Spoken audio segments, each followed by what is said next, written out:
नमस्कार, मैं हूं आपके साथ नेहा मेहता और आप देख रहे हैं हमारा खास कार्यक्रम मातृभूमि, जिसमें आज हम बात करेंगे भारत में लगने वाले कुंभ मेले की और समझेंगे इसके इतिहास को।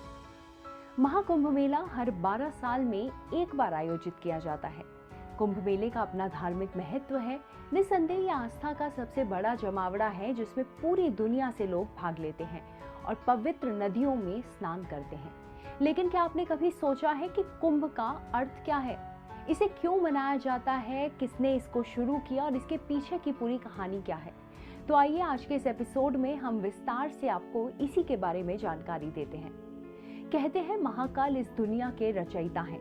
उनके भक्त हर बार महाकुंभ में इकट्ठा होते हैं। तन पर भस्म, माथे पर काला टीका, बाह और गले में मोटे मोटे रुद्राक्ष धारण किए हुए महाकाल के भक्त कुंभ के लिए दुनिया के कोने कोने से समागम पर संतों का सैलाब उमड़ता है। घाट पर ऐसा दृश्य होता है कि मानो महादेव धरती पर अपने भक्तों को दर्शन देने आए हों। घाट पर इतनी ऊर्जा से सन्यासी हर हर महादेव का जाप करते हैं कि मानो उनकी आवाज आसमान चीरते हुए भोलेनाथ तक पहुंचती है। महाकुंभ महाकाल के भक्तों के लिए अमृत जैसा पवित्र पर्व है, जिसमें शामिल होना भगवान को पा लेने के समान है। हिंदू पौराणिक कथाओं के अनुसार कुंभ मेला एक महत्वपूर्ण और धार्मिक त्योहार है जो 12 वर्षों के दौरान 4 बार मनाया जाता है, लेकिन महाकुंभ का आयोजन 12 साल में एक बार ही किया जाता है। महाकुंभ मेला केवल पवित्र नदियों के तट पर स्थित 4 तीर्थ स्थलों के पास ही लगता है। यह स्थान है उत्तराखंड में गंगा किनारे हरिद्वार, मध्य प्रदेश में शिप्रा नदी पर उज्जैन, महाराष्ट्र में गोदावरी नदी पर नासिक और उत्तर प्रदेश में तीनों नदियों यानी गंगा, यमुना और सरस्वती के संगम स्थल प्रयागराज पर। यही कहा जाता है कि कुंभ मेला दुनिया का सबसे बड़ा धार्मिक और सांस्कृतिक मानव सभा है। 48 दिनों के दौरान करोड़ों तीर्थयात्री पवित्र नदियों में स्नान करते हैं। इस मेले में दुनिया भर से मुख्य रूप से साधु, साध्वियां, तपस्वी, तीर्थयात्री आदि शामिल होते हैं। जानकारी के अनुसार कुंभ मेले का इतिहास कम से कम 850 साल पुराना है। लोग कहते हैं कि आदि शंकराचार्य ने इस मेले की शुरुआत की थी, लेकिन प्राचीन पुराणों के अनुसार कुंभ की शुरुआत समुद्र मंथन के आदिकाल से हो गई थी। कुंभ मेले का इतिहास उन दिनों से संबंधित है जब देवताओं और राक्षसों ने संयुक्त रूप से अमरता का अमृत उत्पन्न करने के लिए समुद्र मंथन किया था। उस समय सबसे पहले विष निकला था, जिसे भोलेनाथ ने पिया था। उसके बाद जब अमृत निकला तो देवताओं ने पी लिया। असुर और देवताओं के बीच अमृत को लेकर संघर्ष हुआ, जिसके बाद अमृत की कुछ बूंदें 12 स्थानों पर गिरी। उनके कुछ स्थान स्वर्गलोक और नरकलोक में आए और 4 बूंदें धरती पर गिरी।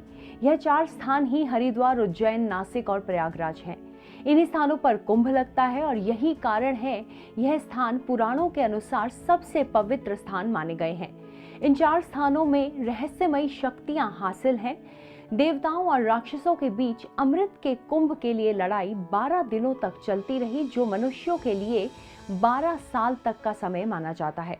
यही कारण है कि कुंभ मेला 12 साल में एक बार मनाया जाता है और उपरोक्त पवित्र स्थानों पर ही मनाया जाता है। ऐसा कहा जाता है कि इस अवधि के दौरान नदियां अमृत में बदल जाती हैं और इसी कारण दुनिया भर से कई तीर्थयात्री पवित्रता और अमरता के सार में स्नान करने के लिए कुंभ मेले में आते हैं।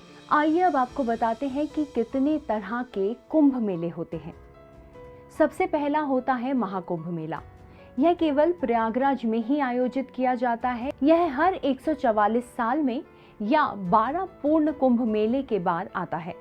पूर्ण कुंभ मेला यह हर 12 साल में आता है। मुख्य रूप से भारत में 4 कुंभ मेला स्थान यानी प्रयागराज, हरिद्वार, नासिक और उज्जैन में ही आयोजित किया जाता है।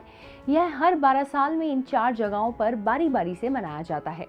अर्ध कुंभ मेला, इसका अर्थ है आधा कुंभ मेला, जो भारत में हर 6 साल में केवल 2 स्थानों पर यानी कि हरिद्वार और प्रयागराज में ही आयोजित किया जाता है। कुंभ मेला 4 अलग अलग स्थानों पर आयोजित और राज्य सरकारों द्वारा आयोजित किया जाता है और लाखों लोग आध्यात्मिक उत्साह के साथ इसमें भाग लेते हैं। माघ कुंभ मेला, इसे छोटे कुंभ मेले के रूप में भी जाना जाता है, जो सालाना और केवल प्रयागराज में आयोजित किया जाता है। यह हिंदू कैलेंडर के अनुसार माघ महीने में आयोजित किया जाता है। कुंभ मेले का स्थान उस अवधि में विभिन्न राशियों में सूर्य, चंद्रमा और बृहस्पति की स्थिति के अनुसार तय किया जाता है। आइए अब आपको बताते हैं कि कुंभ मेले से जुड़े हुए कुछ रोचक तथ्यों के बारे में। दुनिया का सबसे बड़ा जमावड़ा कुंभ मेले को यूनेस्को की प्रतिनिधि सूची मानवता की अमूर्त सांस्कृतिक विरासत में शामिल किया गया है।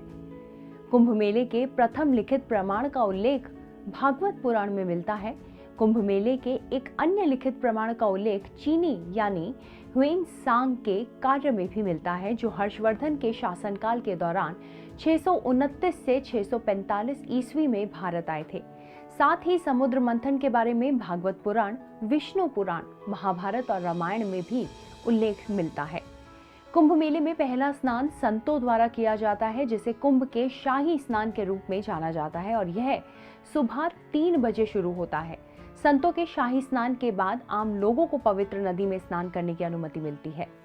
हिंदू पौराणिक कथाओं के अनुसार ऐसा माना जाता है कि जो लोग गंगा के पवित्र जल में डुबकी लगाते हैं वो हमेशा के लिए धन्य हो जाते हैं। इतना ही नहीं है, पापों को धोकर मोक्ष के मार्ग की ओर ले जाता है। कुंभ मेला उन तिथियों पर लगता है जब पवित्र वैदिक काल में इन पवित्र नदियों में अमृत गिरा था। हर साल तिथियों की गणना बृहस्पति, सूर्य, चंद्रमा की राशि के योग के अनुसार की जाती है। आज हमने आपको बताया कुंभ मेले के इतिहास के बारे में।